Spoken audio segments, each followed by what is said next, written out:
আর সেবারে আবহাওয়ার খবরে আজকে সকাল থেকে মেঘলা আকাশ রয়েছে, তাহলে কি আদৌ বৃষ্টি হবে? কি বলছে হাওয়া অফিস? পূর্বাভাস কি জানবো আমাদের প্রতিনিধি প্রীতম দে আমাদের সঙ্গে টেলিফোনে রয়েছেন।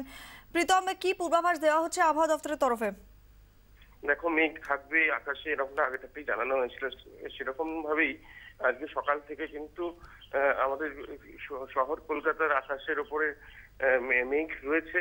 কিন্তু আবহাওয়া দপ্তর সূত্রে যেটা জানা যাচ্ছে যে কলকাতা এবং সন্নিহিত অঞ্চলে বৃষ্টির আপাতত কোনো সম্ভাবনা নেই। বৃষ্টি হতে পারে যে সমস্ত জেলাগুলি গাঙ্গেয় পশ্চিমবঙ্গে, সেগুলি হলো মুর্শিদাবাদ আছে, তার মধ্যে বর্ধমান আছে, নদিয়া আছে এবং হুগলিও রয়েছে। কিন্তু কলকাতা শহরের ওপর বৃষ্টির এখনো কোনো সম্ভাবনা নেই।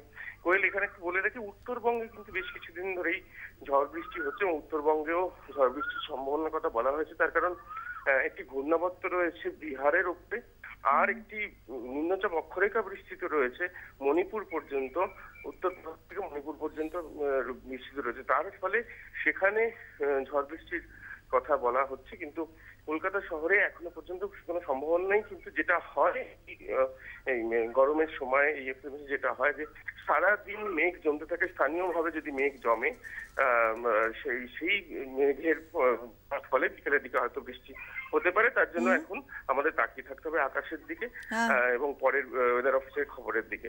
ধন্যবাদ প্রীতম।